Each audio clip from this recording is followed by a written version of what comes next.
Here in Copenhagen, the campaigners aren't just protesting against the workings of the COP, there's also a positive agenda as well to try and find alternate solutions to the climate crisis. So today we're going to go and check out some of those meetings taking place around the city, and the first one is Klimaforum.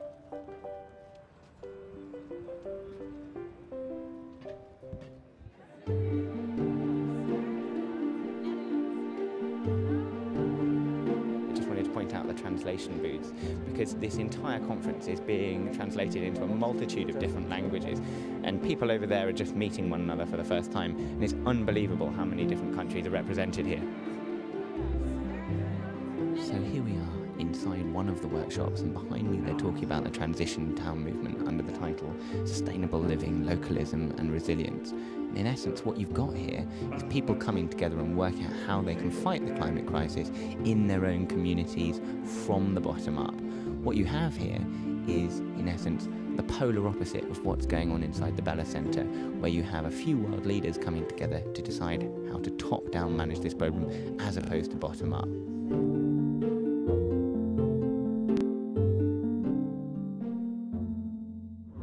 We're joined by Christine from Denmark, and she's one of the organisers of the Klimaforum here. First question is, how important do you think forums like this are, as opposed to the negotiations going on in the Bella Centre? I think this is even more important, because it's you and me who's gonna, do the changes in our lives to get this problem solved. So we need civil society. We need to get our butt out of the sofa and start working, and this is what we're trying to do here. And is it working? It's working.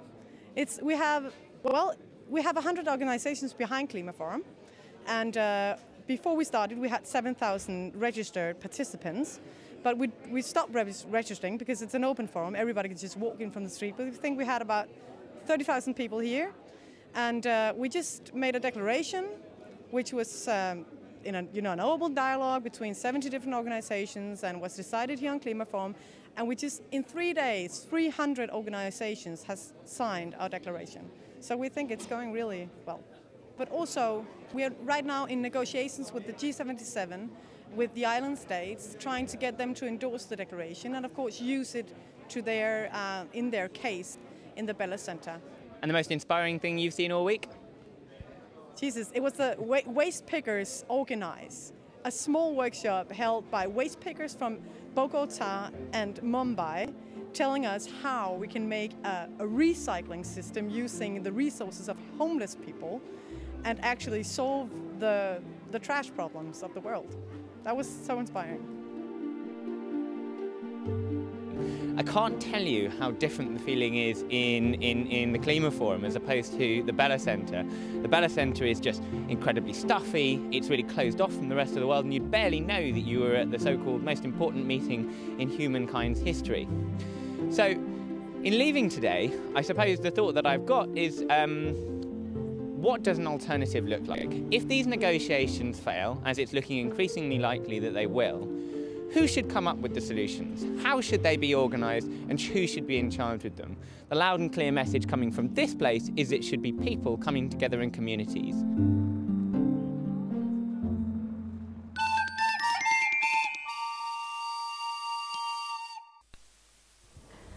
Dan, I know you're not a professional, unlike everybody else involved in this team, but I have to say that you've been out on the streets of Copenhagen to do a piece about alternative political systems, and you haven't included Christiania. Firstly, what is Christiania? Yeah, let's start at the basics. Yeah. Christiania is an incredible part of Copenhagen. It's a disused army barracks that was taken over in a period of political unrest in the early 1970s by squatters from the whole of Copenhagen. And essentially what they became was a self-governing section of Copenhagen. They have their own laws, their own rules, their own organisation of economy, and they are based around a really, really simple principle. Do unto others as you would have done to yourself. So it's an incredible part, and a lot of the actions are actually being organised from Christiania, and it's a real hub of the more radical end of the political spectrum. It's an amazing place to check out. But really, it's one of the few examples anywhere in the world of an alternative society functioning for 30 plus years. Absolutely, successfully absolutely. And, yeah. and they're talking between all the businesses in there and all the different communities about how they're going to make Christiania a sustainable place and how they're going to have district heating there. They have their own alternate forum called Climate Bottom that's been going on there. But just as we were heading down to go and film there, the entire area got surrounded by riot cops. Naomi Klein, who was giving a speech there, tear gassed into the... Naomi Klein, who's coming up later. Naomi If the video Klein. will download, you should see the you send it thing. It's going do do do do do. So keep talking, Dan. yeah, spin it out. Yeah, no, surrounded by riot cops, tear gas blown into the place, 3,000 people held in the area for a couple of hours. And really it was the police demonstrating how much force they've got, trying to intimidate people ahead of the really big direct action that takes place tomorrow, which I'll be covering. So, didn't mean to miss it out, a little bit forced by the 3,000 cops. So, Dan, what's the plan for, what's your action of the day that you want all Action the of the viewers, day, which is literally four just being viewers to finished, do? all forward viewers. Okay, Well, if you, I'll hold this up. Thank you very much. Well, if you remember, sorry, it's quite difficult to read, it's a very illegible font we've got.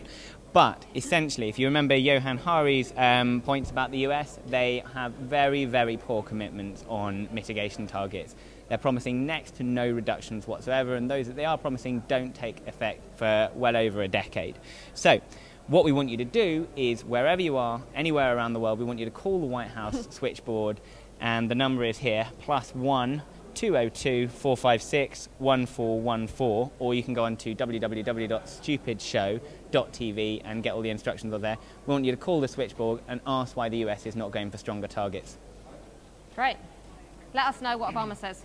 Yeah, let us know. Thanks, Dan. Nice tie, by the way.